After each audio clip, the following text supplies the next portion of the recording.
I've let a lot of things slide in my life.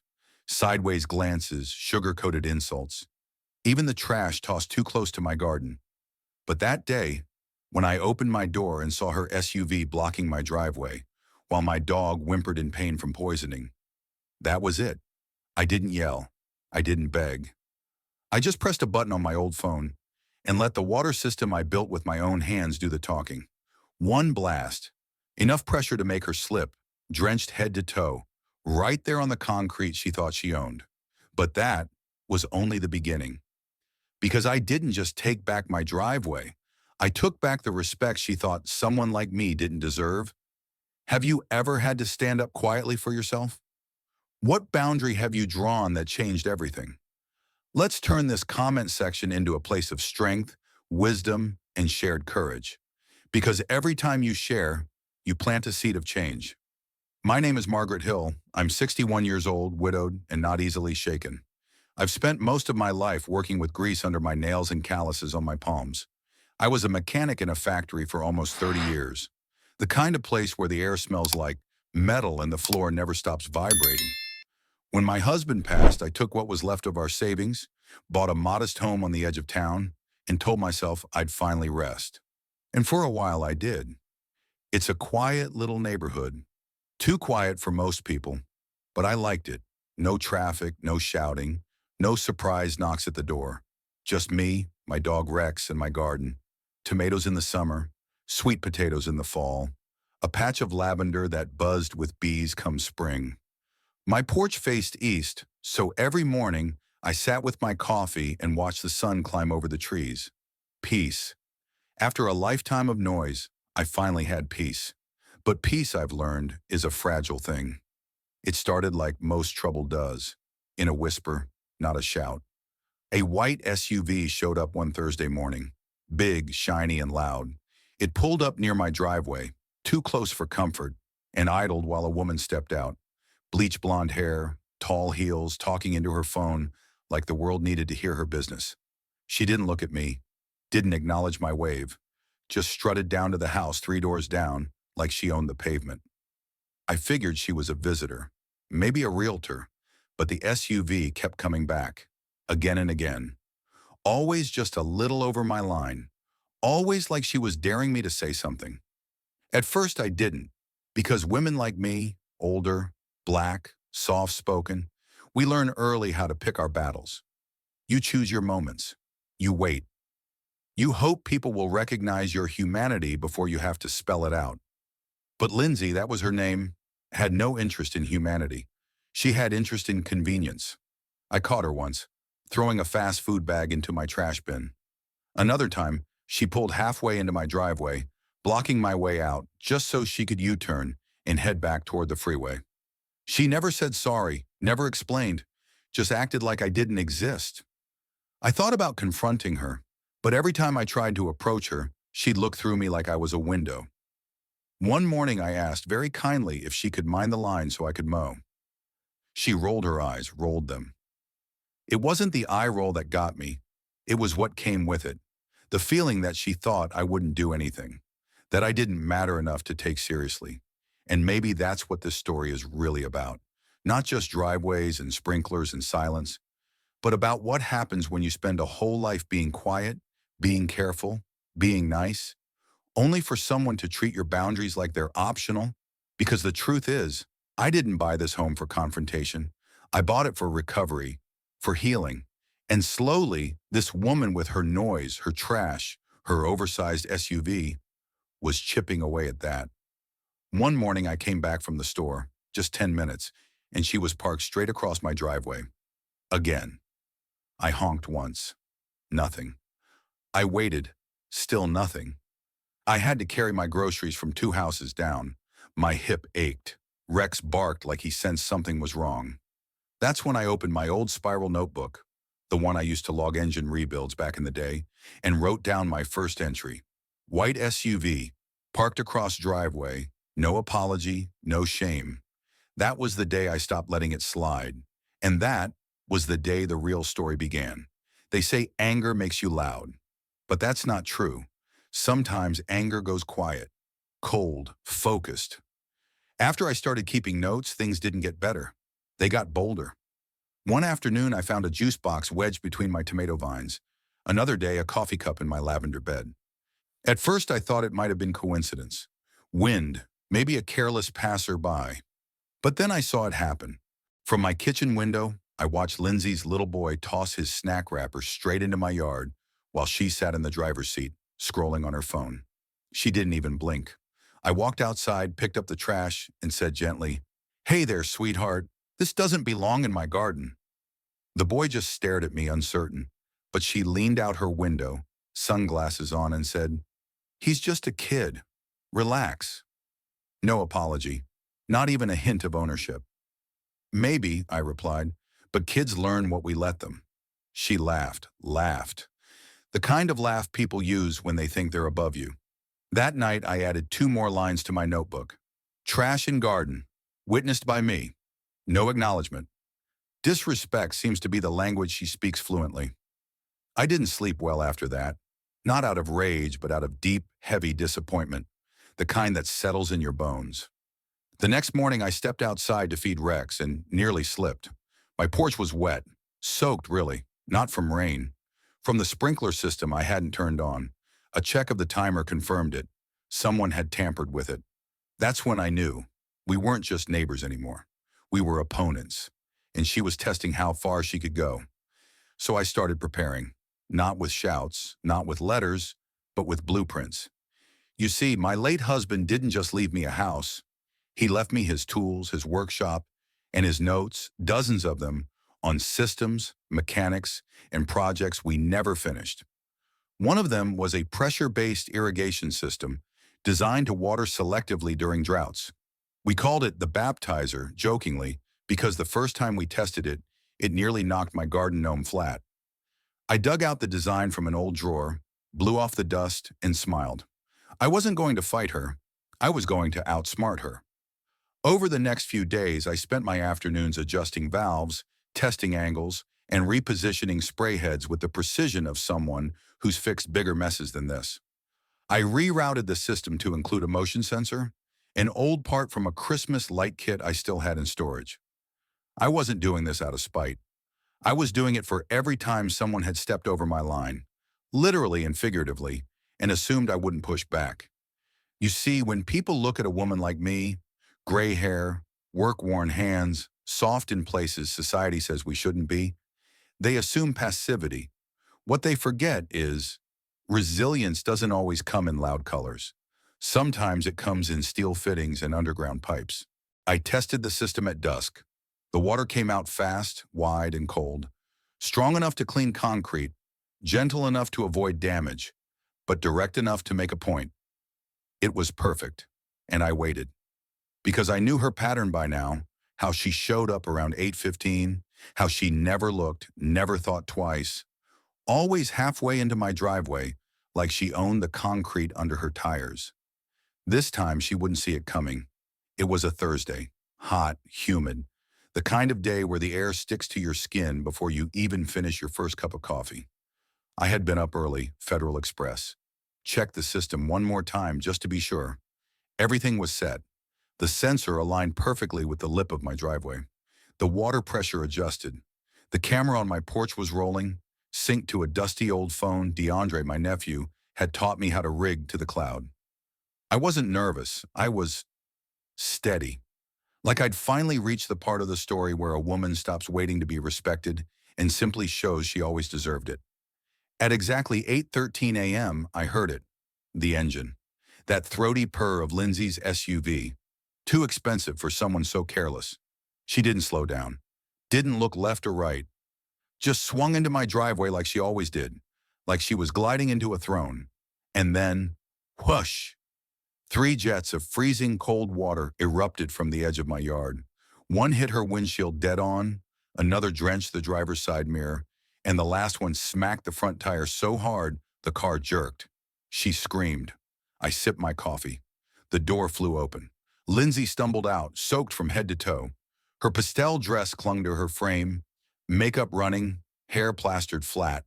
She looked like a drowned debutante at a garden party gone wrong. Platform heels slid on the wet pavement as she tried to find her balance. She flailed, squinted into the spray, and shrieked, "What the hell is this?" I stepped out onto the porch in my slippers and housecoat, as calm as a Sunday sermon. "Morning," I said. She stared at me, blinking through the water. "Did you do this on purpose?" I tilted my head, took another slow sip, and replied, "It's just my new automated driveway rinse system. Keeps things clean, especially when folks forget where the property line ends." "That's assault," she barked. "Only activates when someone crosses the line," I said, nodding to the edge of the drive. "You might want to be more careful next time." Her mouth opened, then closed again. She stormed back to her car, dripping water across my clean concrete like a slug trail. Slammed the door, peeled off without another word. I turned, walked back inside, and marked the date in my notebook. Boundary respected. Finally. No yelling, no threats, no drama, just justice, with a water hose and a little engineering know-how. Later that evening, DeAndre dropped by with biscuits and a grin so wide it nearly split his face. "Auntie," he said, wheezing with laughter after seeing the footage, "you baptized that woman like it was Sunday morning, and the Lord himself told you to do it." I chuckled. I didn't mean for the world to see it, just wanted proof in case she twisted the story. "Well," he said, still laughing, "she won't be twisting much after this. Mind if I clip a little of it for TikTok? Just blur the license plate?" I shrugged. "Sure, but don't make me out to be some kind of hero." He posted it that night. By morning, it had over 500,000 views. And that was just the beginning. I never wanted to go viral. I didn't even know what that really meant. My phone still has buttons. I still write grocery lists with a pen. I didn't post the video. DeAndre did. I didn't even watch it until 3 days later, when he showed me the clip on his cracked screen, tears in his eyes from laughing. "It's the scream," he said, wheezing. "The way she shrieks mid-sentence, then slips on your driveway like she got hit with the spirit." I just shook my head. "You kids and your drama." But the internet didn't think it was just drama. No, they called it justice. "Driveway Avenger," someone wrote. "Auntie Margaret is the patron saint of boundaries," said another. There were memes, GIFs. One person even made a remix with gospel music behind the water blast. At first I was embarrassed, but then I started reading the messages. One woman from Georgia wrote, "My neighbor's teen keeps parking halfway on my lawn. I've never said anything.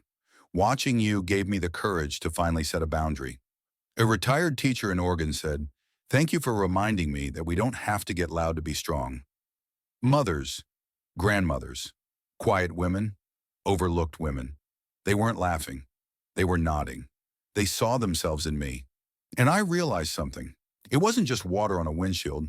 It was a message that we don't have to let people steal our peace just because we were raised to be polite. That drawing a line isn't aggression, it's protection. The funny thing is, people around here started treating me different too. The same folks who used to breeze past my house now waved. The teenage boy who always rode his bike with his headphones and actually stopped one morning and asked, "Hey, Miss Margaret, how's your lavender growing?" Even Mr. Busher, the tight-lipped HOA president, came knocking one Saturday morning with a manila envelope in hand. My stomach tightened. I thought it was a complaint. Instead, he smiled, awkwardly but genuinely, and said, "Miss Hill, on behalf of the board, thank you." "Thank me?" I blinked. He nodded. "Turns out you're not the only one who had trouble with our mutual neighbor, but no one knew how to push back without causing a scene. What you did, well, it gave people an idea, one that was firm, fair, and frankly, impressive." I didn't gloat, didn't smile, just nodded. Because the truth is, I hadn't set out to teach anyone anything. I wasn't on some crusade. I was just tired of being stepped over, tired of my presence being treated like an inconvenience.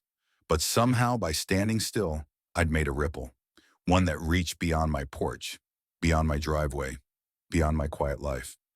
That evening, I sat on my porch with Rex at my feet and a cup of tea in hand. The sun dipped low behind the rooftops, casting everything in gold.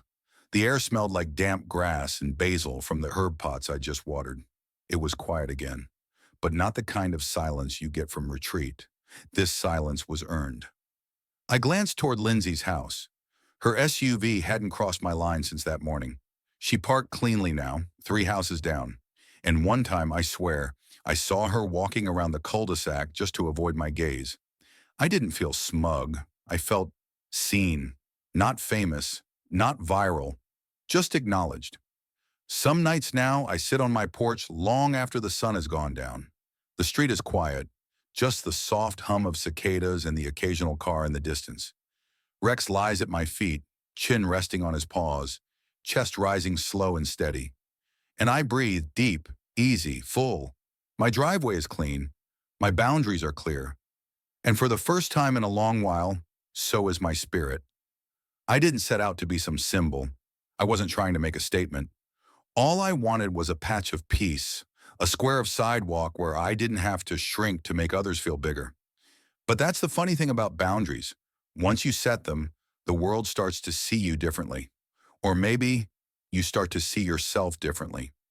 I spent decades being the dependable one, the one who fixed the broken things, stayed late, bit her tongue, the one who smiled through the dismissals, who let people cut in line at the store, take the last seat, speak over me in meetings.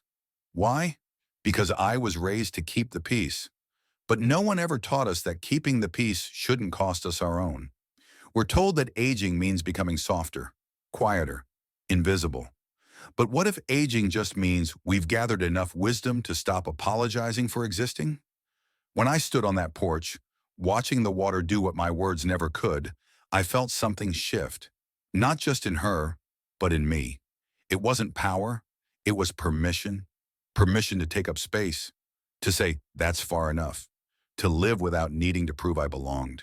And if you're reading or listening to this and thinking, maybe I've let too much slide, I want you to know something. It's not too late. It's not too late to reclaim your quiet, not too late to reinforce your line, not too late to stop whispering next time and start saying this time. You don't have to shout. You don't have to fight. You just have to decide that your peace matters. Because it does. Your garden, your porch, your time, your heart, it all matters. We teach people how to treat us by what we tolerate. And sometimes the kindest thing you can do for yourself, and for the world watching, is to stop tolerating what steals your joy. That's what this whole thing really came down to. Not revenge, not spite, just self-respect with plumbing, and a little pressure behind it. And when strangers started writing to me, when women from all over sent messages, telling me my small act gave them courage, I realized something else. Every quiet stand is a seed. You may never see what it grows into, but someone will.